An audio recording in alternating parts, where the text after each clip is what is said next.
Welcome to session 10 of the Science Revision Plan. Today we're looking at energy, so this is a physics topic we're looking at today.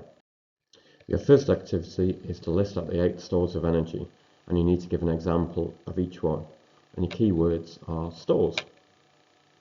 Your second activity is to describe the energy transfers as a tennis ball falls to the ground and bounces up again. Your key words are the kinetic store, gravitational potential energy store, the elastic energy store, and dissipated. So the best way to do this might be to do an annotated diagram if you want to.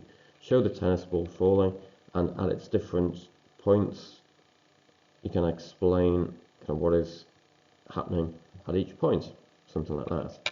And then your third activity is to describe how you could make a cyclist more efficient. So some of your keywords: drag, aerodynamic, lubrication. If you really wanted to, again, you could do your annotated diagram of showing your person on a bike and how to make them kind of more efficient. It depends how good you are at drawing people on a bike. Clearly I'm not. Your fourth activity is to describe why metals are better conductors of heat than gases. Your keywords are vibrations and delocalized electrons.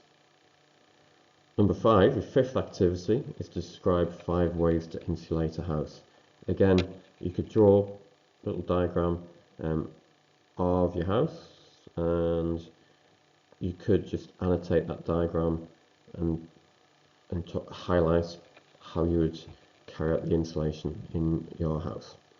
And the final activity is to describe how electricity is generated in a power station. So your keywords are steam, turbine, generator, and national grid. Again, if you want to do this as a diagram and just add your kind of labels to it, that would be a good way to show your understanding.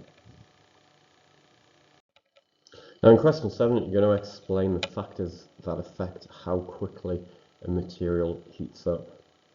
The main word here is specific heat capacity, so you really need to be explaining what that term actually means.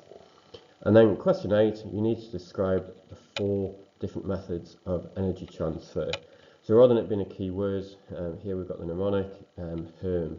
So think about what each of those letters stands for and try and think of an example of each one.